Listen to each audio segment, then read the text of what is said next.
Bonjour à tous, prenons un moment aujourd'hui pour continuer à lire et méditer le volume 12 du Livre du Ciel de Louisa Piccarreta.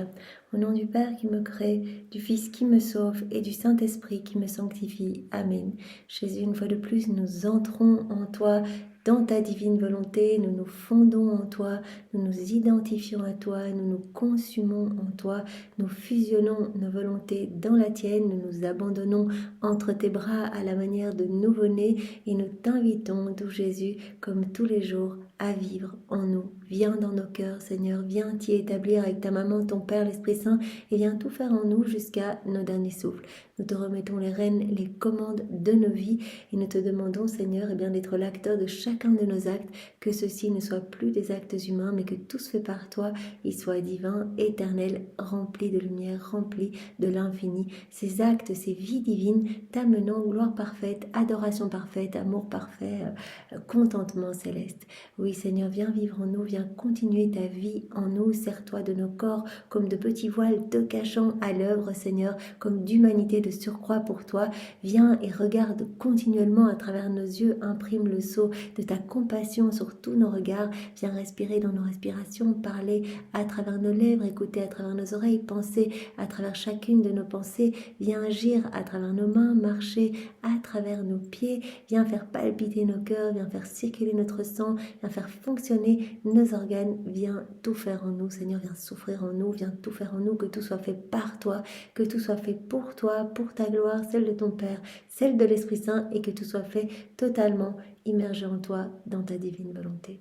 Seigneur Jésus, nous te demandons maintenant de nous disposer pour que nous puissions accueillir et comprendre ce que tu veux nous donner comme vérité aujourd'hui, chaque vérité étant une vie divine, comme un enfant que tu sors de ton sein paternel pour nous éduquer, pour nous façonner, pour nous faire grandir à ta ressemblance, nous faire grandir dans cette sainteté divine que tu veux pour chacun de nous. Alors puissions-nous être attentifs, Seigneur. Nous voulons vraiment couler tout ce moment dans ta volonté pour que rien ne nous échappe et que chaque mot béni, vraiment un mot que tu as donné toi-même, tu as dit ce sont mes écrits, et bien cela puisse être imprimé en nous, dans toutes nos cellules, comme en lettres de lumière, et que nous puissions y penser continuellement, que nous soyons poussés à cette mise en pratique. C'est toi qui vas nous pousser, Seigneur, à faire nos actes, à faire nos rondes, à faire grandir ta vie divine en nous.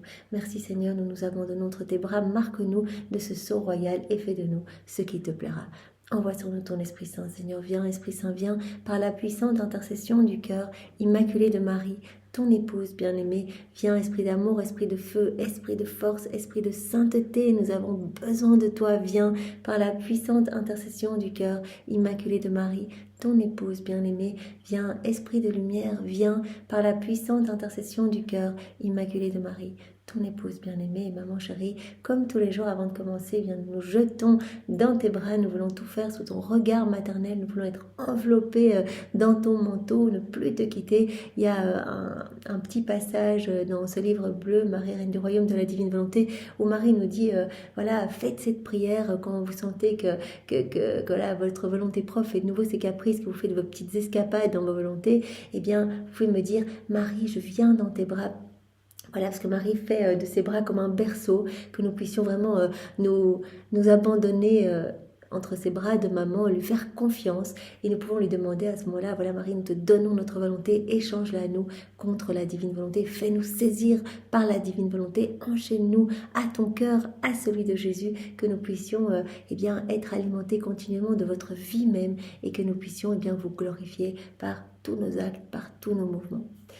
Voilà, alors Marie, voilà, c'est sous ton regard que nous commençons. Nous te demandons de synchroniser nos cœurs à ton cœur, d'entrelacer tous nos actes à tes actes, à toi. Infuse en nous ta paix et voilà, reste tout près de nous, maman. Voilà, nous sommes dans le volume 12, donc chapitre 2, Jésus qui nous dit « Laisse-moi t'enseigner ». Il nous a parlé dans le titre 1 toute une série de vérités le concernant. Donc Jésus a dit « Laisse-moi te parler de moi ».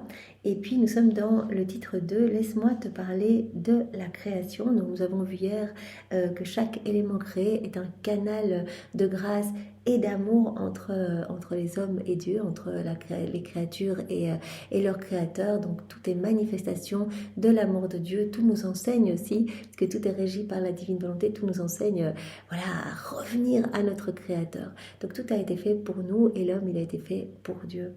Donc c'est ça que Jésus nous a dit hier, chaque chose créée manifeste vraiment l'amour de Dieu pour l'homme. Et puis Jésus, tu nous as dit également que l'homme, voilà, c'était le chef-d'œuvre de la création, il y avait quelque chose de spécial pour l'homme. Voilà, que Dieu, eh bien, s'était fait le centre de l'homme par son souffle. Eh bien, voilà, vous nous avez donné, Trinité Sainte, toutes vos qualités divines, etc. Donc vraiment, l'homme a été créé pour voilà, créé à votre ressemblance, pour être l'exutoire de votre amour et pour continuellement être avec vous. Donc tout ce qui nous a été donné autour, tous les éléments créés, doivent nous servir vraiment à revenir à Dieu. Voilà, nos 5 sens également, que nous puissions nous réjouir de tout ce que nous goûtons, sentons, voyons, et que cela puisse nous pousser à revenir continuellement à notre Créateur. Voilà, nous continuons aujourd'hui avec 2 autres points pour terminer ce titre 2. Jésus qui nous dit « Notre désir ancré en l'homme était que notre vie se forme en lui ». C'est à la page 131 et à la date du 3 avril 1920.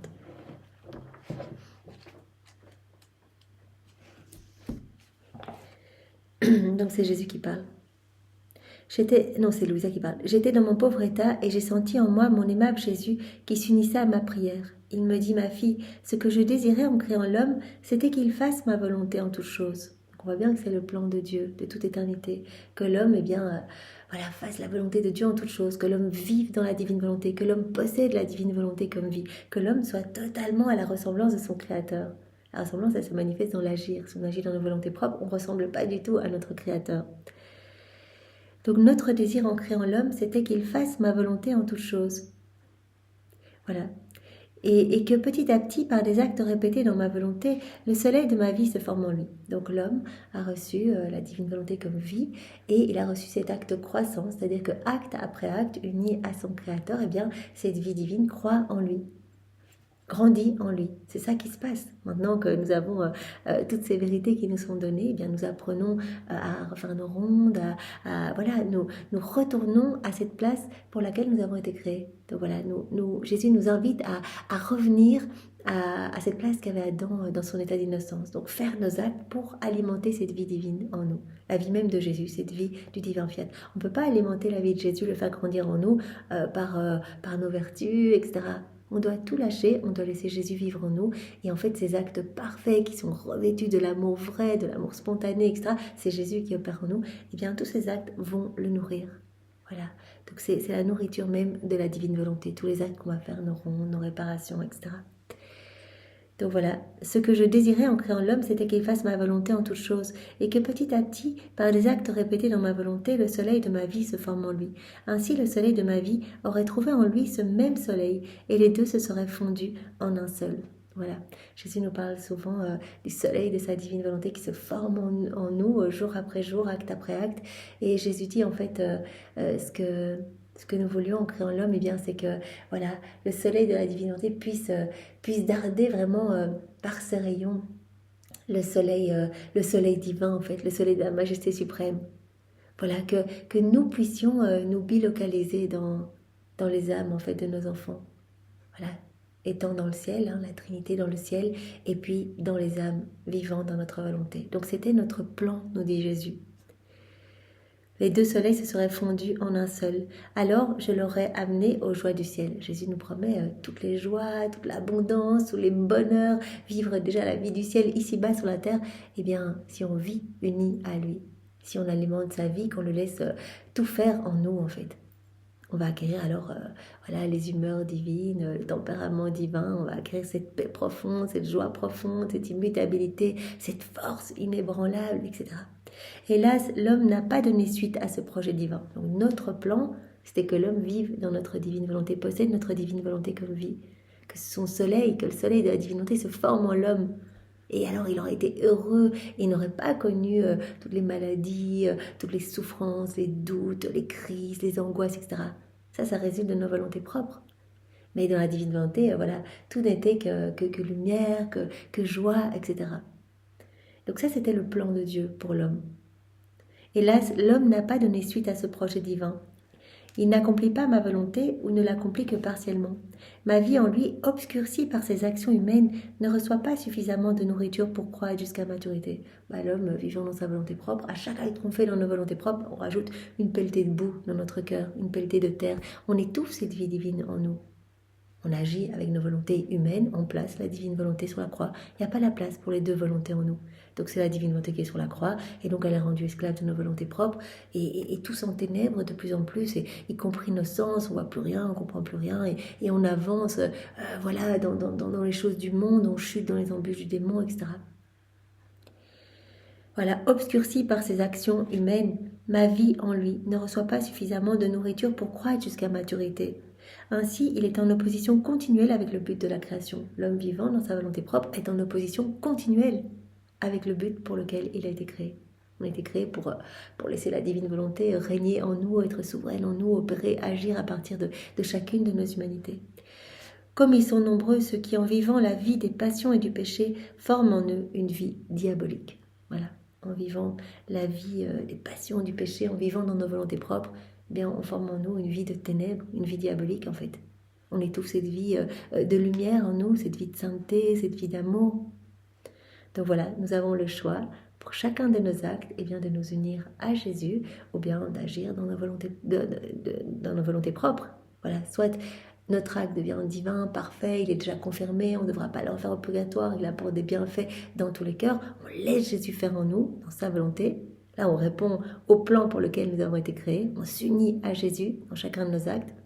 Ou alors, on agit dans nos volontés propres, on ne répond pas au plan de Dieu. On est complètement à l'encontre de ce pourquoi on a été créé, du dessein pour lequel nous avons été créés. Et donc, toute notre âme s'enténèbre complètement. On remplit notre vie vraiment de passion, de boue, de péché. Et on forme en nous finalement une vie mauvaise, une vie diabolique, comme Jésus dit ici. Alors, on termine par un autre point où Jésus nous dit, voilà, l'homme a été créé pour nous tenir compagnie, avec 2 passages. Le premier, à la date du 24 janvier 1920. L'homme a été créé pour tenir compagnie à son Créateur. Jésus dit, l'homme a été créé pour ça, pour nous tenir compagnie, pour être vraiment dans cette danse d'amour avec nous, pas pour autre chose. Donc c'est à la page 127. Poursuivant dans mon état habituel, je m'unissais à Jésus, le priant de me tenir compagnie. Bougeant en mon intérieur, il me dit, ma fille, si tu savais à quel point j'aime la compagnie des créatures. Quand j'ai créé l'homme, j'ai dit, il n'est pas bon que l'homme soit seul. Créons une autre créature semblable à lui pour lui tenir compagnie, afin qu'il soit la joie l'un de l'autre.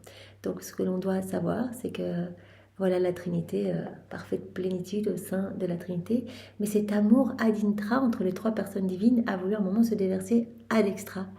Et donc, voilà, Jésus, tout en restant dans la Trinité, est sorti de la Trinité. Il y a eu l'humanité de Jésus pour rentrer dans cette dynamique d'amour avec la Trinité, pour que cet amour ad intra puisse se déverser ad extra.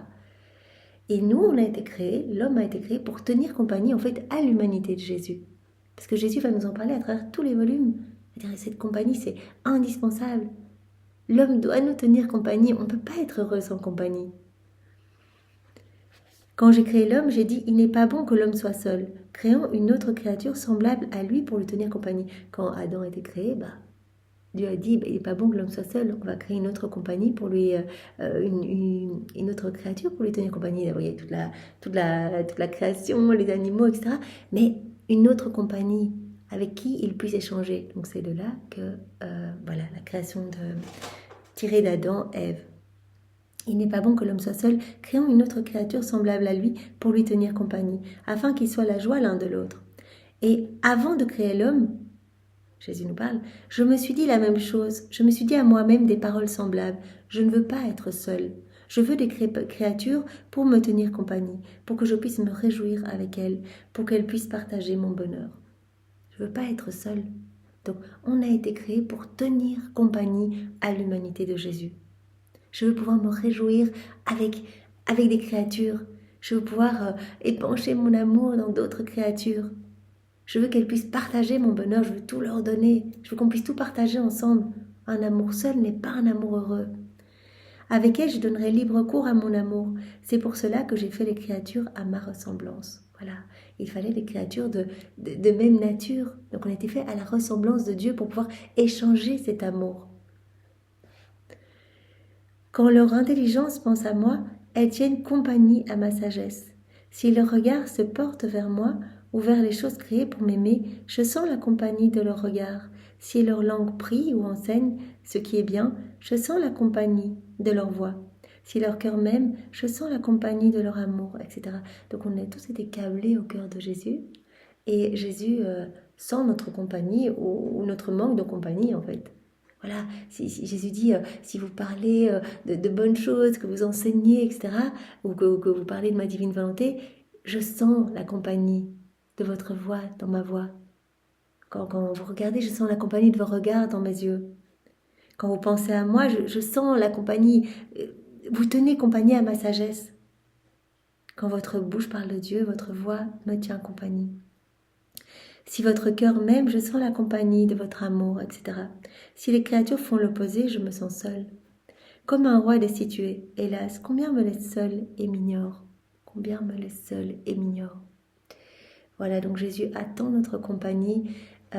Voilà, quand on s'unit à lui, on lui tient parfaitement compagnie. C'est pour cela qu'à travers différents passages qu'on va voir à travers les différents volumes, Jésus nous montre que seule l'âme vivant dans la divinité lui tient une véritable compagnie, une réelle compagnie.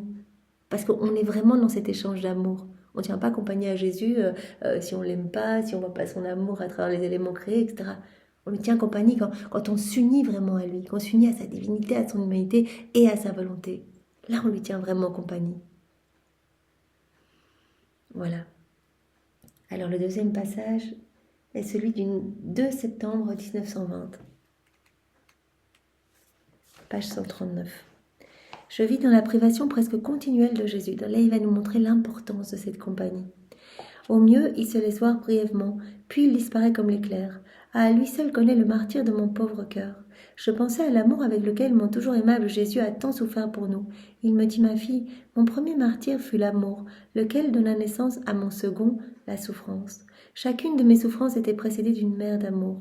Dis-moi, là, mon premier martyr, c'était l'amour en fait. Voilà, je vous ai vu à travers les siècles, j'ai vu toutes les fois où vous n'alliez pas vouloir me tenir compagnie, être près de moi, répondre à mon amour. Chacune de mes souffrances était précédée d'une mer d'amour. Quand mon amour s'est vu seul et abandonné par la majorité des créatures, il devint délirant. Tout au long de la passion, tout au long de sa vie, Jésus a vu toutes ces fois où on n'allait pas accueillir son amour, qu'on n'allait pas se laisser façonner par son amour, qu'on allait rejeter, bafouer son amour, qu'on allait se détourner de lui. Quand mon amour s'est vu seul et abandonné par la majorité des créatures, mon amour devint délirant. Ça, Jésus nous le dit au jardin de Gethsémani, il a dit ma première passion fut celle de l'amour et puis celle du péché. On avait vu ces deux passions extérieures, donc la passion que Jésus a souffert les 24 dernières heures de sa vie par les Juifs, et sa passion intérieure tout au long de sa vie, qui a commencé de l'instant 1 de sa conception dans le sein de Marie. Voilà. Et dans cette passion intérieure, double passion, il y a la passion de l'amour, en fait. Et il dit ça, c'est la première passion, en fait. Vraiment, ce délire de voir qu'à travers les siècles, mon amour allait être rejeté, que je n'allais pas avoir cette compagnie tant escomptée. Et la passion du péché. Donc Jésus, on l'a vu au jardin de Gethsémani, qui a pris toutes nos offenses, etc. Voilà, Jésus qui a refait chacune de nos vies par ses souffrances indicibles imposées par sa divinité à son humanité. Ne trouvant pas à qui se donner, mon amour se concentrait en lui-même. Cela me donnait une telle souffrance qu'en comparaison, mes deux autres souffrances étaient des soulagements. D'ailleurs, Jésus l'a dit, ce que j'ai vécu au fin de ma vie, ce que vous connaissez de par les évangiles, les 5480 coups lors de ma flagellation, mon couronnement d'épines, mon portement de croix, ma crucifixion, c'était rien par rapport à ce que j'ai vécu à l'intérieur. Ces souffrances d'amour, en fait. Tout ce que j'ai vécu là, toute ma vie pour refaire vos vies.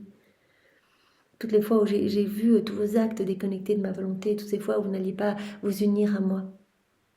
En comparaison, toutes mes autres souffrances étaient des soulagements. Ah, comme mon amour trouve de la compagnie, je me sens heureux. Donc, l'amour de Dieu a besoin de compagnie. On a été créé pour tenir compagnie à l'humanité de Jésus, pour être avec lui dans ses rapports d'amour, dans ses échanges d'amour. On n'a pas été créé pour autre chose. On a été créé pour accueillir cet amour et pour y répondre. Et tout nous a été donné pour nous rappeler cet amour. Tout, absolument tout. Tout nous bombarde de cet amour et Jésus nous appelle à venir lui tenir compagnie. C'est C'est pour cela que quand on vit dans la divine volonté, on est tout le temps collé à Jésus, on est inséparable de Jésus, on lui tient compagnie dans chaque ciboire, chaque tabernacle, dans le vent, quand il travaille dans le vent, dans les cieux, dans le soleil, on est avec lui dans la mer, on lui tient compagnie durant chaque messe, etc. On est avec lui partout et il est avec nous à chaque instant. Il y a cette compagnie, cette inséparabilité. L'amour en compagnie d'un autre amour est heureux, même s'il ne s'agit que d'un petit amour, parce qu'il trouve à qui se donner, à qui donner la vie. Quand l'amour se trouve auprès de quelqu'un qui ne l'aime pas ou le méprise, il est très malheureux. La beauté à côté de la laideur se sent déshonorée. Les deux se fuient parce que la beauté déteste la laideur, et que la laideur se sent encore plus laide, encore à côté de la beauté. Ce qui est beau est heureux d'être auprès de ce qui est beau. Les deux se communiquent réciproquement leur beauté. Jésus dit, mon amour a besoin de se donner, donc j'ai besoin de votre compagnie. Et la compagnie parfaite peut se faire dans la divine volonté. Voilà, plongez-vous dans ma volonté et c'est ma vie qui va grandir en vous. Et donc je serai trop heureux de venir vivre en vous. En fait, je trouverai dans votre cœur mon palais céleste. Et vous serez toujours avec moi et je serai toujours avec vous. C'est vrai que voilà, déjà nous à notre petite échelle, quand notre amour est un petit peu bafoué, rejeté, etc., combien on souffre. Et on peut imaginer Jésus qui souffre cela de la part de milliards et de milliards de créatures. Pour chacun de nos actes où on ne pense pas à lui, mais il se prend des coups de poing, des clous, ce sont des morts continuelles. C'est une souffrance inouïe, ces manquements d'amour. Toutes les fois on fait les choses sans lui, qu'on ne répond pas à son amour. À quoi sert à l'enseignant de s'être tant instruit s'il ne trouve aucun élève à qui enseigner? À quoi sert au médecin d'avoir étudié l'art de la médecine si personne ne se présente à lui pour recevoir ses soins? Quel avantage un homme riche retire-t-il de sa richesse s'il est toujours seul et ne trouve personne avec qui partager sa richesse? La compagnie, elle rend heureux, permettant au bien de se communiquer et de croître. L'isolement rend malheureux et stérile. Il ne sert à rien, un enseignant qui a plein de capacités, plein de connaissances, il ne peut pas les partager, il est malheureux. Une personne riche, s'il ne peut pas partager ses richesses, il va s'encrouter dans toutes ses propriétés, etc. Il sera malheureux. La compagnie, elle rend heureux. La compagnie, elle permet au bien de se communiquer et de croître. Donc Jésus veut notre compagnie en fait pour tout nous donner. Parce que c'est dans sa nature de s'épancher. Et on a été créé pour qu'il puisse épancher son amour. Qu'on soit là, qu'on lui tienne compagnie, qu'on ouvre nos cœurs et qu'on reçoive tout ce qu'il souhaite nous donner. L'isolement rend malheureux et stérile. Ma fille, combien mon amour souffre de son isolement. Les quelques personnes qui me tiennent compagnie sont ma consolation et mon bonheur. Alors on va voir donc à travers les volumes, juste comme ça en quelques minutes, donc j'ai retrouvé quelques passages où Jésus nous parle de cela dans différents volumes, l'importance de la compagnie qui lui est offerte par les âmes vivant dans la divine volonté. Donc voilà, premier passage se trouve dans le volume 27, à la date du 6 novembre 1929, donc c'est parce que ici c'est numéroté, donc c'est le numéro 12, donc c'est page 107. Voilà. Mon abandon dans le fiat continue, il me semble que toute la création et les nombreuses œuvres qu'elle contienne sont mes chères sœurs, mais si bien liées à moi que nous sommes inséparables, car une est la volonté qui nous anime, et tout ce que Jésus a fait sur la terre forme ma vie. Et je me sens comme pétrie avec Jésus et tous ses actes. Voilà, quand on vit dans la divine volonté, on va se retrouver dans cette unité du divin fiat, on va être relié à tous les éléments créés, ils vont être comme nos membres, ce sont aussi les membres de Dieu. On est dans cette famille royale, on fait partie de cette famille, on est relié aux saints, aux anges, toute la cour céleste, à la Trinité, etc. C'est pour ça que quand on fait un acte, eh bien, notre acte ou nos paroles, quand on dit je t'aime à Jésus avec ta volonté, nos paroles vont se répercuter partout. Tous les éléments créés qui sont régis par la divine volonté vont répéter je t'aime, les saints, les anges, etc. Pour cela que Louisa, quand elle était triste, qu'elle ne voyait pas Jésus, elle disait Jésus, mon doux bien, mais où es-tu? Que fais-tu? Viens retrouver ta petite exilée, etc. Et tous les éléments répétaient Jésus, où es-tu? Où es-tu? Et quand Jésus arrivait, elle disait mais Jésus, mais pourquoi t'es pas venu plus tôt? T'entendais mais la mer dans son mouvement, dans ses vagues qui t'appelait, etc. On est vraiment dans cette unité du divin vouloir quand on vit dans la divine volonté. Je me sentais donc entourée et au centre de toutes choses. Je pouvais voir mon doux Jésus taciturne. Il était pourtant au milieu de nombreuses œuvres, mais tout était silence. Il n'avait personne à qui dire un mot. Les plus belles œuvres étaient muettes pour lui. Puis, me tirant à lui, il me dit. Donc Jésus va expliquer que les éléments créés ne peuvent pas lui tenir compagnie. Tout est là, tout le glorifie, parce que les éléments, en restant à leur place où Dieu les a voulu, eh bien, elles glorifient Dieu. On avait vu que parce qu'elles sortaient toutes, elles résultaient toutes de la divine volonté, elles étaient toutes régies par la divine volonté, eh bien ces choses créées avaient toute la même valeur. Mais Jésus dit, je ne peux pas avoir d'échange. Ce n'est pas les éléments créés qui vont me tenir compagnie. Les éléments créés, ils ont été faits pour vous, pour que vous nous teniez compagnie, et qu'avec votre raison, vous puissiez prêter vos voix aux éléments créés pour faire résonner de l'amour partout, pour nous donner toute la gloire que ces éléments nous auraient donnée s'ils avaient été dotés de raison. Ma fille, je suis le centre de toute la création, mais un centre isolé. Tout est autour de moi, tout dépend de moi, mais comme les choses créées n'ont pas de raison, elles ne me tiennent pas compagnie avec les éléments créés. Elles me rendent gloire, oui, elles m'honorent, mais elles ne brisent pas ma solitude. Les cieux ne parlent pas, le soleil est muet, la mer fait du tumulte avec ses vagues, murmure tacitement, mais elle ne parle pas. Elle ne va pas dire Jésus, je t'aime, Jésus, tu es mon roi, Jésus, viens vivre en moi. Non, les éléments créés, ben voilà, ils restent juste, ils font ce pourquoi ils ont été créés, c'est tout. En fait, ils sont là comme enseignants pour nous, enseignants de la divine volonté. Mais c'est pour nous ramener à Dieu, c'est pour que nous tenions compagnie à Dieu. C'est la parole qui brise la solitude, deux êtres qui par des mots échangent leurs pensées, leurs affections et ce qu'ils veulent faire. Voilà la plus belle joie, la plus pure fête, la compagnie la plus douce. C'est la parole qui va briser la solitude. Les éléments créés ne sont pas de parole, ils ne me tiennent pas compagnie. Leurs secrets manifestés par des mots forment la plus chère harmonie. Et si ces deux êtres se fondent dans leurs sentiments, dans leurs affections, et que l'un voit sa volonté dans l'autre, c'est la chose la plus agréable qui soit. Parce que l'un voit sa vie dans l'autre. On se fond en Dieu. Voilà, avec notre raison, on choisit de nous unir à Dieu, de lui laisser toute la place. C'est un grand don que la parole. Elle est une effusion de l'âme, un épanchement de l'amour. Elle est la porte de la communication, l'échange des joies et des peines. La parole est le couronnement des œuvres. En fait, qui a formé et couronné l'œuvre de la création? Le verbe de notre fiat. Toute la création, là, tous les éléments créés, nous y compris, tout a été fait en 6 fiat. Fiat lux, fiat, voilà, 6 fiat qui ont été prononcés, tout a été fait. Donc c'est le verbe de notre fiat qui a formé et couronné l'œuvre de la création. Quand il parla, les prodiges de notre œuvre surgirent, les unes plus belles que les autres. La parole forma la plus belle couronne pour l'œuvre de la rédemption aussi. Jésus dit, ce sont par mes paroles que maintenant vous avez les textes d'évangile, etc. Aussi, je n'avais pas parlé, l'évangile n'existerait pas et l'Église n'aurait rien enseigné au peuple. Le grand don de la parole a plus de prix que le monde tout entier. Donc vous avez la parole, vous avez la raison, donnez-moi compagnie, venez répondre à mon amour, ce que les éléments créés ne peuvent pas faire puisqu'ils n'ont pas la raison ni la parole. Aussi, fille de mon vouloir, veux-tu savoir qui brise ma solitude au milieu de tant de mes œuvres? L'âme qui vit dans ma divine volonté. Elle vient au milieu de ce cercle, elle me parle de mes œuvres, elle me dit qu'elle m'aime pour chaque chose créée. Elle m'ouvre son cœur et me parle de ses secrets les plus intimes. Elle me parle de mon divin fiat et de sa peine de ne pas le voir régner. Et mon cœur, en l'écoutant, sent dans le sien son propre amour et sa propre peine.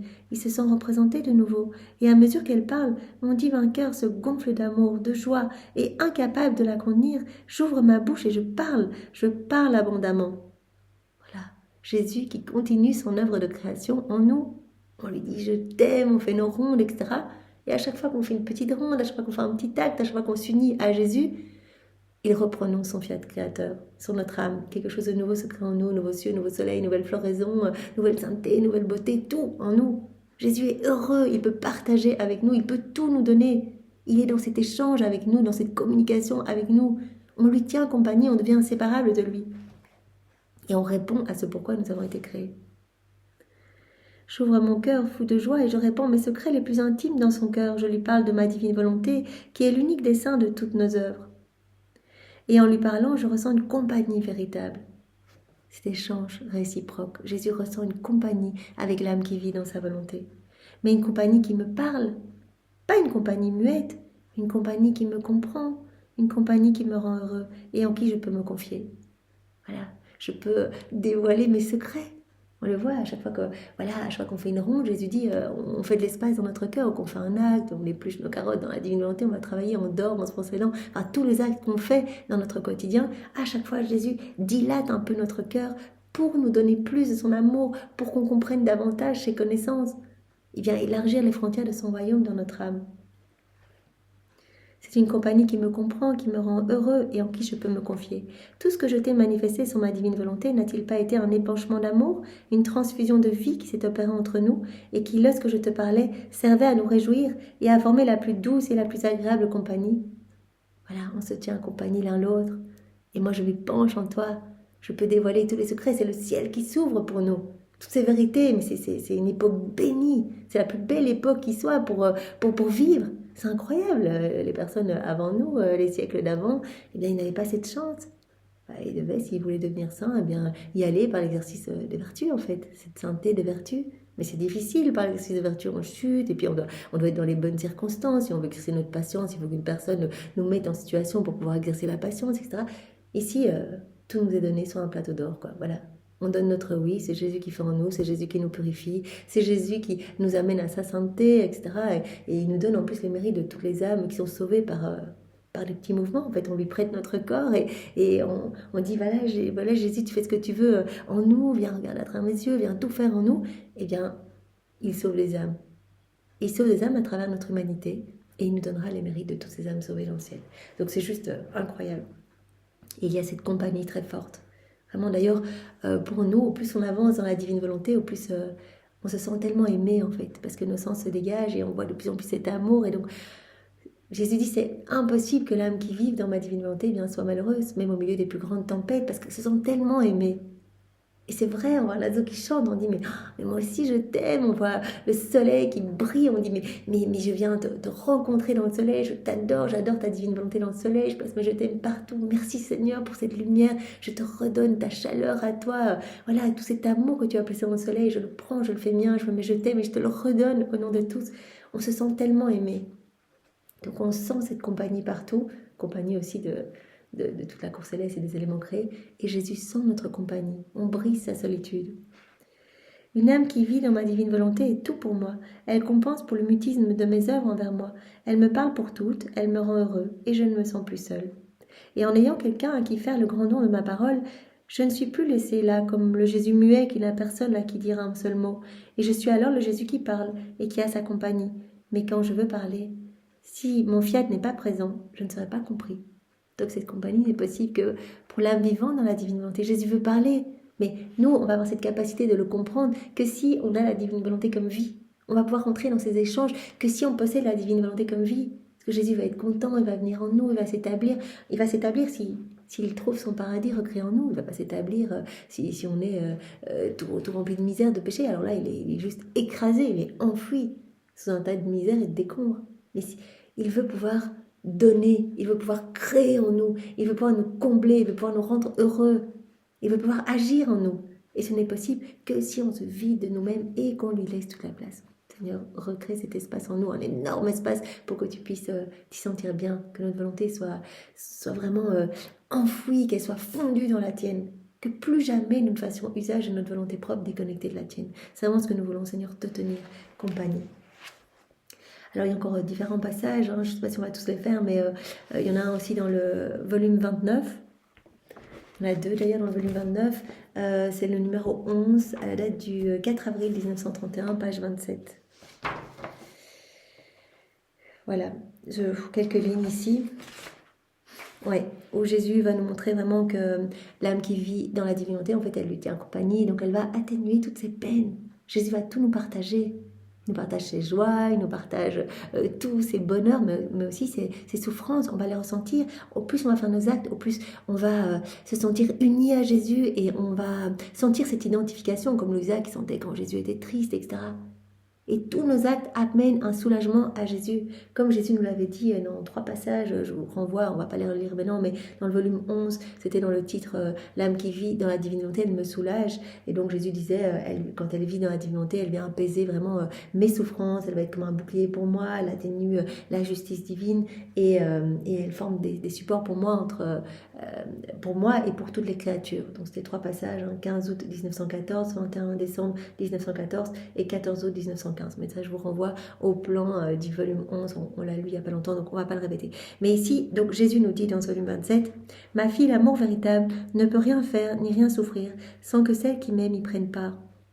Combien est douce dans la souffrance la compagnie des personnes qui nous sont chères. » Cette compagnie, Dans tout ce que je souffre, l'âme qui vit dans la divinité, elle est près de moi. Elle vient atténuer mes souffrances. Quand elle m'offre ses souffrances, qu'elle unit ses souffrances aux miennes, eh bien ces souffrances vont porter les fruits de mes souffrances rédemptrices. Par ces souffrances qu'elle va vivre dans la divine volonté, toutes les petites contrariétés du quotidien, ce sont les petites souffrances qu'on peut offrir, qu'on peut unir à celles de Jésus, eh bien elle vient former comme un onguent sur mes plaies. Elle vient me soulager, c'est comme si elle venait m'abreuver. On avait vu que nos actes accomplis dans la divine volonté formaient de la lumière, formaient de la nourriture pour Jésus, formaient une boisson douce pour Jésus, formaient aussi un air pur autour de Jésus. On le soulage quand on s'unit à lui. L'âme qui vit dans la divine volonté tient compagnie à Jésus et le soulage. Combien est douce dans la souffrance la compagnie des personnes qui nous sont chères. Leur présence atténue pour moi les souffrances et je les ressens qui me redonnent vie. Me redonner vie par la souffrance est le plus grand amour que je puisse trouver dans la créature, et je lui redonne ma vie en échange. Donc ici, Jésus nous parle, voilà, si on offre nos souffrances, on va relever Jésus. On vient vraiment nous unir à lui. Dire Jésus, tu n'es pas tout seul. Je m'unis à toi dans tes peines, dans tes réparations, dans ses plaies, etc. C'est tout ce que Louisa a fait tout au long des 24 heures de la Passion. On la voit tout le temps unie à Jésus. À vraiment tenir compagnie à Jésus pour lui retirer les crachats de son visage, pour remettre ses cheveux, pour répéter toutes ses prières, les réoffrir au Père, toutes ses réparations, les réoffrir au Père, etc. Me redonner vie par la souffrance est le plus grand amour que je puisse trouver dans la créature, et je lui redonne ma vie en échange. L'amour est alors si grand qu'il s'échange le don de la vie. Ma fille, combien je souffre, regarde ce cœur, combien de blessures, combien de douleurs, combien de souffrances il cache. Il est le refuge de toutes les souffrances. Il n'y a pas de peine, de spasme, de douleur ni d'offense qui ne remonte dans ce cœur. Mes souffrances sont si nombreuses que ne pouvant plus en soutenir l'amertume, je cherche la créature qui acceptera d'en prendre une petite partie. Voilà, Jésus, nous venons dans la divinité te tenir compagnie. Tu peux épancher tes souffrances en nous, Seigneur. Je cherche la créature qui va me tenir compagnie, qui acceptera d'en prendre une petite partie pour me permettre un soupir de soulagement. Et lorsque je la trouve, je la tiens si serrée contre moi que je ne sais plus comment la quitter. Je ne me sens plus seule. J'ai quelqu'un à qui je peux faire comprendre mes souffrances, à qui je peux confier mes secrets, et en qui je peux déverser les flammes, mes flammes d'amour qui me consument. Ce feu brûlant, Jésus a dit ma passion numéro 1, c'est l'amour. Donc ce feu qui me dévore, cet amour qui n'est pas accepté par les créatures. Je vais pouvoir l'épancher dans ces âmes qui me tiennent compagnie, ces âmes qui vivent dans la divine volonté. Elles m'ouvrent leur cœur, disent Jésus, je vois ton amour, je te reconnais, je reconnais ta paternité divine. Donne-moi cet amour, je vais y répondre au nom de tous ceux qui n'y répondent pas. Elles apaisent mes douleurs, elles apaisent mes souffrances, elles apaisent la juste indignation, notre juste indignation divine, notre juste colère, notre justice. Je peux déverser mes flammes d'amour qui me consument. C'est pourquoi je te demande souvent d'accepter une partie de mes souffrances, car elles sont si nombreuses. Et si je ne vais pas vers mes enfants pour demander de l'aide, vers qui devrais-je aller? Je resterai comme un père sans enfant, qui n'a pas de descendance, ou que des enfants ingrats ont abandonné. Non, non, tu ne m'abandonneras pas, n'est-ce pas, ma fille? Jésus nous appelle à lui tenir compagnie en tout, dans ses joies, dans ses peines, être toujours près de lui, inséparable de lui. Oui, Jésus, tu peux tout nous partager, notre cœur est grand ouvert et nous voulons vraiment t'apaiser, nous voulons être comme d'autres mères pour toi et maman. Nous te demandons de déverser en nous ta maternité pour que nous puissions nous occuper de Jésus et l'aimer comme toi, tu l'aimes. Alors, on continue avec un autre passage donc dans le volume 29. Voilà, où Jésus nous dit, l'âme qui vit dans la divinité, elle a vraiment la force de rester près de moi. Et là, Jésus va nous faire cette comparaison avec ses apôtres, en fait, qui n'ont pas eu la force de rester près de lui durant sa passion, parce qu'ils ne possédaient pas la divine volonté comme vie. Ils avaient peut-être le germe de la divine volonté, mais ils n'avaient pas la divine volonté comme vie. Et donc, ils n'ont pas eu la force, en fait. Leur volonté humaine a pris complètement le dessus et ils ont eu peur, ils ont commencé à avoir un petit peu le vent tourné, les soldats, les coups, etc. Ils ont eu peur et se sont enfuis. Mais quand on vit dans la divine volonté, on va recevoir cette force inébranlable de rester toujours proche de Jésus et de tout vivre avec lui, de tout partager avec lui. Voilà, donc c'est dans le tome 29, point 20, donc c'est numéro 20, à la date du 5 juin 1931.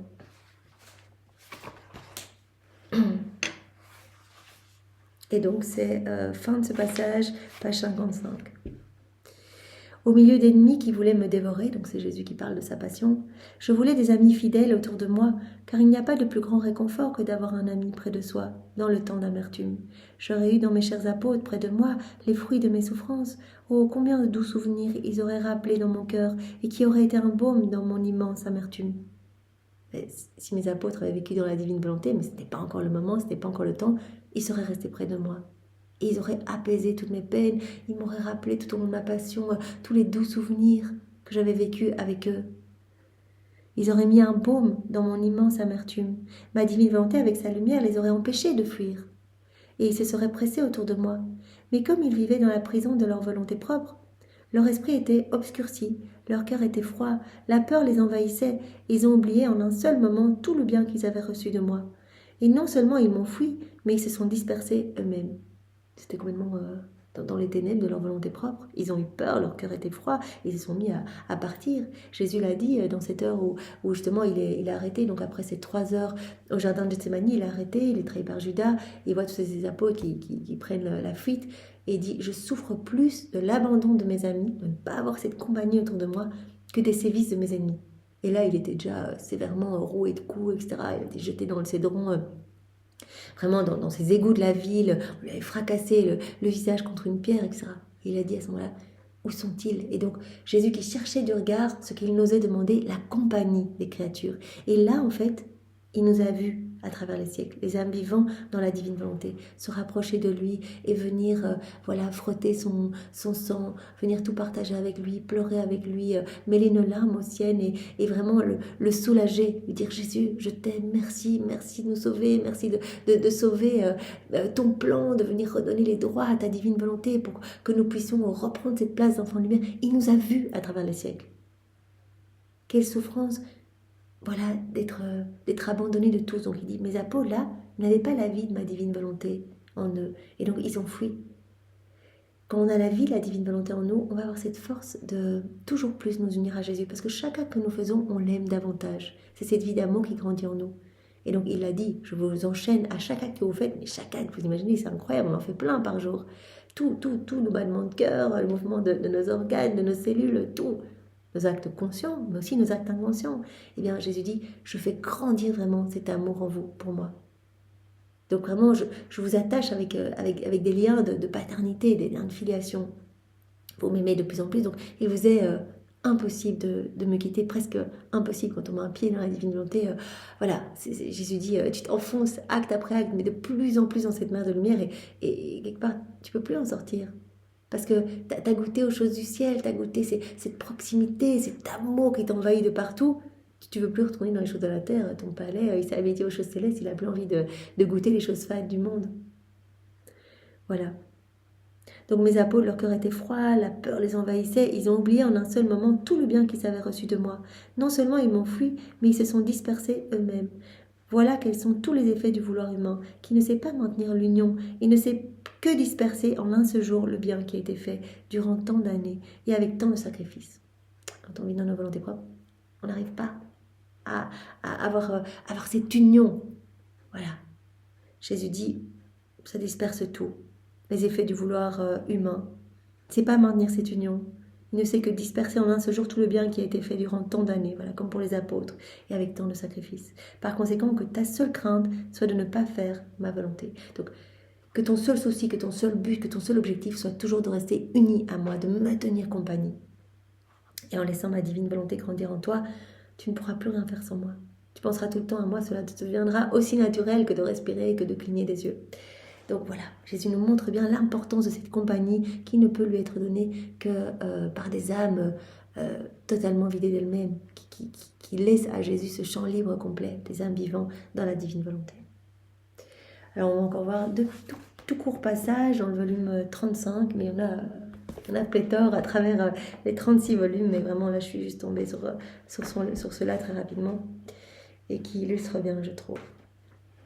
Voilà, donc c'est le 6 décembre 1937, c'est le petit numéro 18, donc page 60, parce que c'est à la fin de ce passage. Tu dois savoir que le besoin le plus urgent de notre être suprême, c'est la compagnie de la créature.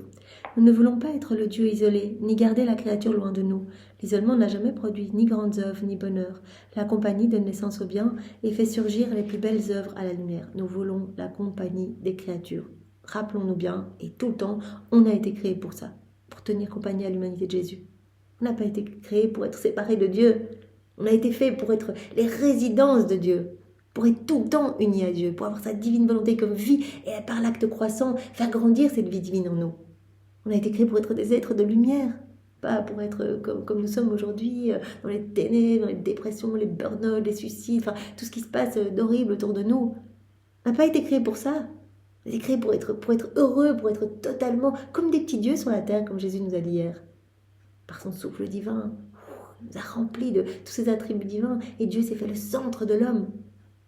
Si l'homme savait combien son âme est belle, il arrêterait de la souiller par les péchés, par toute la boue de ses mauvaises actions. Donc nous attendons la compagnie de la créature. C'est le besoin le plus urgent de notre être suprême. Nous ne voulons pas être le Dieu isolé ni garder la créature loin de nous. L'isolement n'a jamais produit ni grandes œuvres ni bonheur. La compagnie donne naissance au bien et fait surgir les plus belles œuvres à la lumière. C'est pourquoi nous avons créé tant de choses. Avoir ainsi l'occasion de sa compagnie, très souvent, pour autant de choses créées, nous voulons tout le temps la compagnie de l'homme. Et comme nous sommes toujours dans l'acte de faire ce que nous avons fait une fois, c'est qui vit dans notre volonté nous accompagne toujours et elle reçoit toujours notre acte créateur. On reçoit tout. Quand on accompagne Jésus, on s'unit à lui. On lui tient compagnie. Il peut continuer son œuvre de création en nous. On reçoit continuellement son acte créateur. Et Jésus dit, et nous recevons la gloire et le retour de l'amour créé. Et la créature qui vit, unie à nous, qui nous tient compagnie, elle nous glorifie continuellement. Par conséquent, nous lui gardons compagnie dans les sphères célestes. Dans le soleil qui brille, dans le vent qui souffle, dans l'air que tous respirent, dans le murmure de la mer, elle est partout avec nous. Elle est tout le temps avec nous, elle est inséparable de nous. Partout et en tout lieu, elle nous suit, elle nous défend et nous retourne l'amour. Elle se substitue à tous pour nous donner ce que tous nous doivent. Elle ne peut pas vivre sans nous aimer, et nous ne pouvons pas être sans elle. Impossible. Quand Louisa a dit, mais Jésus, là, tu m'as quitté, il semble que tu m'aimes moins qu'avant. Jésus a expliqué, non, ça c'est tout le travail. Au début, je devais me manifester beaucoup, te donner beaucoup de grâces sensibles, etc. Et puis, au fur et à mesure, voilà, ce royaume de la divine volonté se formant en toi, eh bien, ma divine volonté étant totalement en lumière, elle éclipse mon humanité. Donc, Jésus dit, c'est tout le travail que j'opère en toi, mais tu m'es inséparable, parce que ma divine volonté est en toi, et je ne peux pas me séparer de ma divine volonté. Donc, nous ne pouvons pas être sans cette âme vivant dans la divine volonté. Aussi, jaloux, nous la gardons serrée contre notre sein divin. Et beaucoup d'autres passages où Jésus dit, mais voilà, nos bras sont aimantés par cette âme, nos yeux sont fixés sur elle, sont aimantés par elle. On ne peut pas se séparer d'elle, c'est impossible. Puis il ajouta, la compagnie de la créature nous est si chère que nous formons avec elle notre récréation. Nous formons les plus importantes décisions pour notre gloire et le bien des générations humaines. Je dis, on prend toutes nos décisions à l'intérieur de cette âme. La Trinité là est établie, présence réelle et non mystique. Et la Trinité décide du sort du monde, de l'exercice de sa justice, etc. En nous, inséparable de nous, avec nous. On est là, on tient compagnie à Dieu quand il prend toutes ses décisions. Et d'ailleurs, c'est pour cela que Jésus dit, il n'y aura pas de purgatoire pour l'âme vivante dans la divine volonté, parce que nous ayons tenu compagnie tout au long de sa vie, ayant été inséparables de nous tout au long de sa vie, on ne va pas la tenir éloignée de nous dans le ciel, donc elle pourra s'unir à nous dans notre gloire. L'âme vivante dans la divine volonté sera les plus beaux joyaux de mon trône, nous a dit Jésus, et elle participera au jugement de toutes les autres créatures. Elle sera avec nous, elle ne sera pas devant nous comme les autres saints, nous exultant, etc. Elle sera unie à nous, et d'elle rejaillira des fontaines de béatitude à partager avec tout le ciel, ce qu'on continue dans le ciel, ce qu'on a fait sur la terre. Donc tous nos actes continuent à produire ces fontaines de joie pour tous les bienheureux, pour les âmes du purgatoire, etc. Nous formons les plus importantes décisions pour notre gloire et le bien des générations humaines avec elle. Nous accomplissons nos desseins en sa compagnie. Notre amour s'élève à une vie nouvelle et continue à trouver de nouveaux stratagèmes d'amour et de nouvelles surprises, afin d'enchaîner la créature à notre amour, toujours et de plus en plus. Sans sa compagnie, en qui pourrions-nous nous épancher? Donc, l'âme qui vit dans la divine volonté, qui tient compagnie à l'humanité de Jésus, qui tient compagnie à Jésus, qui s'unit à son humanité, à sa divinité et à sa volonté, Jésus dit, on peut épancher notre amour. Et Jésus nous a dit, alors je peux me reposer, que je peux me reposer quand je peux déverser mon amour. Sinon, je suis épuisée, je cherche continuellement des stratagèmes d'amour pour vous ramener à moi. Tandis que là, vous me laissez tout faire. Je peux créer, je peux m'amuser. Je suis comme le divin potier, le divin artisan, le divin semeur, le divin agriculteur. Je peux tout faire. Et donc, je me repose dans mes créations en vous. C'est trop bien, je suis heureux alors. Sans sa compagnie, en qui pourrions-nous nous épancher? Sur qui pourrions-nous former nos desseins? Où pourrions-nous placer notre amour toujours renaissant? On reçoit cet amour toujours renaissant, on reçoit toujours ces nouvelles créations, on reçoit continuellement, le ciel s'ouvre au-dessus de nos têtes quand on vit dans la divine volonté, quand on tient compagnie à Dieu. Sans la compagnie de la créature, nos biens seraient déprimés, incapables de donner vie à ce que nous voulons faire par amour pour les créatures. Tu vois alors combien est nécessaire sa compagnie à notre amour, à nos œuvres, à l'accomplissement de notre volonté.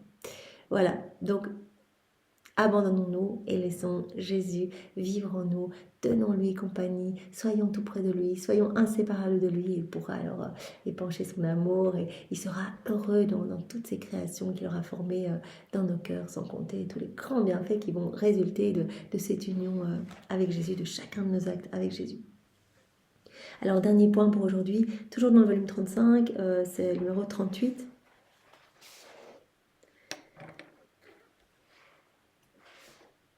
Voilà, donc page 118. Ouais, voilà, dans le haut de la page. Ma fille renée dans notre vouloir, tu dois savoir que la vie dans notre vouloir contient des prodiges et des merveilles inouïes au point d'ébranler les cieux tout entiers. Et il s'incline avec révérence parce que dans cette créature, nous pouvons déployer notre œuvre créatrice. Nous pouvons déposer notre amour, nos délires d'amour, nos anxiétés et nos soupirs, notre volonté. Elle fera comprendre notre suprême majesté et elle nous fera aimer avec notre amour. Donc en fait, on veut cette compagnie parce qu'on veut tout donner. On veut tout donner à la créature. On veut déployer notre œuvre créatrice, on veut continuer à créer, à s'amuser, on veut déposer notre amour en elle, on veut déposer ces délires d'amour, nos anxiétés, nos soupirs, notre volonté, on veut tout lui donner. Donc il faut cette compagnie de la créature, il faut qu'elle s'unisse à nous, qu'elle se fonde en nous, qu'elle nous donne son oui pour qu'on puisse tout lui donner. Et elle nous fera aimer avec notre amour. Sans elle, nous sommes comme un enseignant qui possède toutes les sciences. Vous voyez, c'est quelque chose que Jésus a déjà utilisé. C'est dans le premier passage qu'on a vu, tome 27, il me semble, où Jésus a déjà parlé de cette comparaison. Un enseignant qui a toutes les sciences, qui ne peut pas donner, est malheureux. Parce que l'amour a besoin de compagnie. Voilà, ou comme une personne très riche qui ne peut pas partager, elle sera malheureuse. Elle vivra dans toutes ses richesses, mais seule en fait. Sans elle, sans l'âme qui nous tient en compagnie, nous sommes comme un enseignant qui possède toutes les sciences. Il pourrait communiquer ses leçons à toutes les universités, à toutes les écoles, mais il ne trouve même pas un seul élève qui veuille apprendre ces sciences. Quelle tristesse pour cet enseignant qui possède toutes ces sciences, sans pouvoir faire comprendre la valeur des sciences qu'il possède. Oh, si cet enseignant pouvait trouver un seul élève qui accepterait d'apprendre ces sciences, il le prendrait sur ses genoux, il le garderait avec lui nuit et jour, il sentirait que sa science ne mourra pas, mais vivra avec son élève, il ne serait plus seul, mais aimé par l'élève à qui il donne ses leçons, et l'amertume de sa vie serait changée en joie. L'enseignant, s'il trouve un élève qui est intéressé, qui est là, qui boit toutes ses paroles, mais il va l'inonder de son savoir, il va tout lui donner, il sera heureux et son amertume se changera en joie. Il dit « Ah, c'est chouette, mon savoir va perdurer à travers cette personne. » Telle est la situation aussi de notre être suprême. Si nous ne trouvons pas celle qui vit dans notre divine volonté, nous sommes seuls, on n'a pas la compagnie, nous sommes comme cet enseignant qui n'a personne à qui communiquer ses leçons. Nous possédons les sciences infinies et nous n'avons personne à qui dire un seul mot, parce qu'il manque la lumière de notre vouloir qui leur ferait comprendre ce que nous voulons leur enseigner. Si on n'a pas la divine volonté, on ne va rien comprendre. Et Jésus a dit, la compagnie aussi c'est dans la parole, nous on veut pouvoir donner toutes nos connaissances. Parce que par ses connaissances, la créature, elle va nous aimer, elle va se rapprocher de nous, etc. Mais si elle ne vit pas dans la divinité, elle n'aura pas cette lumière pour comprendre. Elle n'entendra rien, elle sera complètement dans la noirceur, dans l'obscurité. Au contraire, la créature qui vit dans notre vouloir, si la créature vit dans notre vouloir, nous nous sentons revivre en elle. Nous pouvons lui enseigner nos sciences divines qui formeront la vie en elle. Toutes ces connaissances-là nous permettent vraiment d'alimenter notre soif de nous unir à Jésus. Toutes ces connaissances nous ravivent, nous illuminent, nous abreuvent et nous poussent à faire nos actes, nos rondes. Pour l'âme qui vit dans la divine volonté, on se sent revivre en elle, nous dit Jésus. Nous pouvons lui enseigner, on peut lui donner toutes ces connaissances. Nous pouvons lui enseigner nos sciences divines qui formeront la vie en elle. Elle comprendra notre langue et nos merveilles célestes. Elle nous aimera comme nous voulons être aimés. Notre sort et le sien seront changés. Non seulement elle va être heureuse parce qu'elle va se gorger de plus en plus des bonheurs célestes, de nous, de notre lumière, de notre bonté, de notre amour, de tous nos attributs divins. Et nous allons être heureux de pouvoir épancher notre amour, de pouvoir donner, de pouvoir communiquer, de pouvoir partager nos sciences célestes, de pouvoir aussi travailler cette âme. Il n'y aura plus de solitude, la compagnie sera éternelle. Nous aurons toujours quelque chose à dire et nous garderons celles qui nous écoutent. Notre souffrance éternelle sera changée en joie et en festivité parce que la créature vit dans notre vouloir. Donc Jésus, à travers tous ces différents passages, donc ceux qu'on a lus d'abord dans le volume 12 et puis ceux dans le volume 27, 29, 35, eh bien Jésus nous dit, nous avons besoin de compagnie. C'est le besoin le plus urgent de l'être suprême, la compagnie. L'homme doit revenir à ce pourquoi il a été créé. Il a été créé pour nous tenir compagnie, pas pour autre chose. On a besoin de cette compagnie pour épancher notre amour, pour pouvoir créer, pour pouvoir donner, pour partager notre sagesse infinie. Avec l'âme vivante dans la divinité, nous aurons toujours quelque chose à dire et nous garderons celles qui nous écoutent. Notre souffrance éternelle sera changée en joie et en festivité, parce que la créature vit dans notre vouloir. Mais si nous ne trouvons pas celle qui vit dans notre volonté, nous sommes comme celui qui possède d'immenses richesses, vous voyez, les mêmes exemples que Jésus a pris dans un autre passage. Nous sommes comme celui qui possède d'immenses richesses et ne trouve personne à qui les donner, personne pour prendre ses biens. Pauvre homme, il est très malheureux, noyé dans ses richesses, il souffre cruellement de solitude. Il n'y a personne qui l'aime, qui le respecte, qui lui dise un seul merci. Au contraire, il semble que tous le fuient, et il ne trouve personne à qui donner ses richesses, personne qui veuille les prendre. Sans compagnie, la joie, elle meurt. Et il sent que c'est bien, donc c'est une personne très riche qui ne peut pas partager, il sent que c'est bien et sa vie ne vit pas dans les autres. Et cet isolement est sa plus grande amertume. Voilà, l'amour isolé ne peut pas être heureux. Jésus veut nous partager son amour, veut tout nous donner. Si il nous appelle à vivre dans sa volonté, à lui tenir compagnie, être tout le temps inséparable de lui, c'est pour tout nous donner. Quand il dit viens me tenir compagnie dans les premiers volumes, là, 33 fois par jour, viens t'unir à moi dans le Saint-Sacrement, là je souffre de solitude dans le Saint-Sacrement, viens. C'est pour nous donner toute sa vie, parce que dans chaque hostie, comme on l'a vu hier ou avant-hier, il y a toute la vie de Jésus, il y a tout, toutes ses souffrances, etc. Et donc, si on s'unit à lui, Jésus, je viens, c'est moi, je viens te tenir compagnie dans chaque tabernacle, chaque ciboire, chaque hostie, je suis là, je m'unis à toi, Seigneur, je t'adore avec la puissance, la sagesse et l'amour de ta divine volonté. Il nous donne tout alors. Dès qu'on s'unit à Jésus, on reçoit. Alors, c'est pareil, quand on fait nos rondes, on s'unit à la divine volonté qui travaille dans les éléments créés, qui travaille dans le soleil, partout. On reçoit. Tous les attributs qui sont cachés dans les éléments créés nous sont donnés. Jésus nous donne quand on s'unit à lui.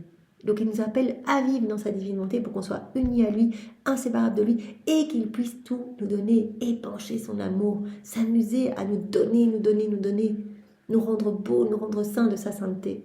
Quand on s'unit à lui durant chaque passage de sa vie, en méditant par exemple le Saint-Rosaire, on peut faire notre ronde dans l'œuvre de la rédemption, on s'unit à Jésus, il nous donne les fruits attachés au mystère auquel on s'associe. On s'unit à l'Esprit Saint, gémissant de solitude dans les sacrements, on reçoit les fruits de ces sacrements que les autres ont bafoués, ont foulés aux pieds, on reçoit tous ces fruits. On accueille tout, on met nos je t'aime, on redonne tout, au nom de tous. Combien de fois nous voulons donner, mais sans trouver personne à qui donner? Ne pas faire notre volonté, c'est nous fermer les portes, nous empêcher d'entrer. Voilà, on veut donner, on veut épancher notre amour, on ne peut pas, les portes sont fermées. Vous vous rappelez la plus grande blessure du cœur de Jésus, l'ingratitude et l'obstination dans le péché? Les deux plus grandes blessures, la première étant l'amour, les souffrances des âmes qui aiment Jésus. Mais l'ingratitude et l'obstination dans le péché, on ferme le cœur de Jésus à double tour. Et son amour gonfle et est complètement en folie parce qu'il ne peut pas se donner. On dit non, on ne veut pas de cet amour. Et Jésus délire alors quand il ne peut pas donner. Combien de fois nous voulons donner, mais sans trouver personne à qui donner. On ne trouve pas cette compagnie autour de nous, les âmes vivantes dans notre volonté, pour pouvoir s'épancher en elle. Donc viens vivre dans ma volonté pour qu'on puisse épancher notre amour. Ne pas faire notre volonté, c'est nous fermer les portes, nous empêcher d'entrer, nous garder à distance et s'entourer soi-même de misère, de faiblesse et des plus horribles passions. Voilà, donc ça répète ce que Jésus nous a dit dans le volume 12. Voilà, on s'en ténèbre complètement, déconnecté de Dieu. Tandis que quand on s'unit à Jésus, on est tout le temps avec lui, il peut tout nous donner, il est heureux. On lui tient compagnie, il nous tient compagnie, cet amour grandit et vraiment on l'aime de plus en plus et on est de plus en plus dans cette véritable paix et joie divine. Ça, je peux vous l'assurer que cette joie grandit acte après acte. Pour cela que Jésus nous dit tout le temps, Chaque acte compte. Ça te transforme littéralement. Ça transforme notre vie, notre cœur, ça transforme tout. Et ça sauve des âmes. Et en plus, on donne à Dieu tout ce que tous les autres auraient dû donner. Voilà. Et c'est cette vie divine qui grandit en nous. Donc au plus, on va faire des actes. Voilà. Au plus, voilà, on travaille aussi à faire descendre le royaume de la divine volonté sur la terre, dans notre cœur, mais également sur la terre. Il y a des autres âmes qui sont touchées par chaque acte que nous faisons. Il y a des âmes qui donnent leur vie à Jésus, qui découvrent les écrits du ciel, qui retournent à la messe, etc. Enfin, il y a des choses qui se passent incroyables au niveau spirituel. Donc chaque acte compte. Mais ici, par ces différents passages, Jésus nous a bien rappelé combien nous avons été créés pour lui tenir compagnie. Et que en vivant dans la divine volonté, nous retournons à ce pourquoi nous avons été créés. C'est le titre... du livre du ciel, un rappel de la créature à l'ordre, à la place et aux desseins pour lesquels Dieu l'a créé. Tenir compagnie à Dieu, être les exutoires de son amour, répondre à cet amour, laisser la divine volonté grandir en nous acte après acte par cet acte croissant. Glorifier Dieu par tous nos mouvements, comme Adam, il bougeait, il respirait, tout glorifier Dieu. C'était une joie continuelle entre le ciel et la terre, une harmonie parfaite entre le ciel et la terre. Voilà, revenons à cela et tenons compagnie à notre doux Jésus, un amour isolé et triste. Jésus veut notre compagnie, donc unissons-nous à lui à chaque instant, dans chacun de nos actes. Fusionnons notre volonté dans la sienne et laissons-le agir en nous. Il sera si heureux et notre âme s'embellira tellement. Voilà, et bien Jésus, merci de si bien nous guider. Nous voyons vraiment que c'est toi qui opères, Seigneur. Sois béni.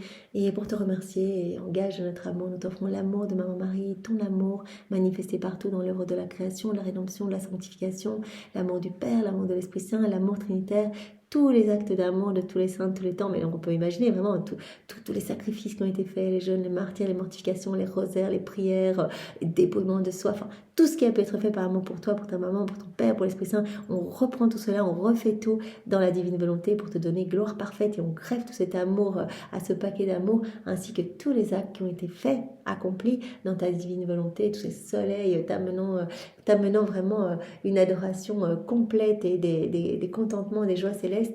Voilà, on reprend tous ces actes accomplis par Adam dans son état d'innocence, par Maman Marie, par toi, par Louisa, par les âmes à la suite de Louisa et ce gros paquet d'amour, nous te l'offrons maintenant, Jésus, au nom de tous et pour tous, pour l'avènement de ton royaume, pour le salut des âmes, pour la purification accélérée des âmes du purgatoire, pour la conversion des âmes, mais surtout pour voilà, le triomphe du cœur immaculé de Marie et que voilà, ton royaume si merveilleux, voilà, ton royaume d'amour s'établisse le plus vite possible, Seigneur. Tu nous as dit, c'est pas une histoire de temps, l'avènement de mon royaume, c'est une histoire de nombre d'actes. Donc voilà, Seigneur, nous t'inondons d'amour et nous te demandons partout l'avènement du royaume de ta divine volonté et nous t'offrons ce paquet d'amour à chacun de nos mouvements, à chacun de nos actes, à chacun de nos battements de cœur et à chaque instant, nous te disons que tout soit fait pour ta gloire et que ton royaume s'établisse, Seigneur. Au nom du Père et du Fils et du Saint-Esprit. Amen. Soyez tous bénis. Belle journée à tous. Au revoir.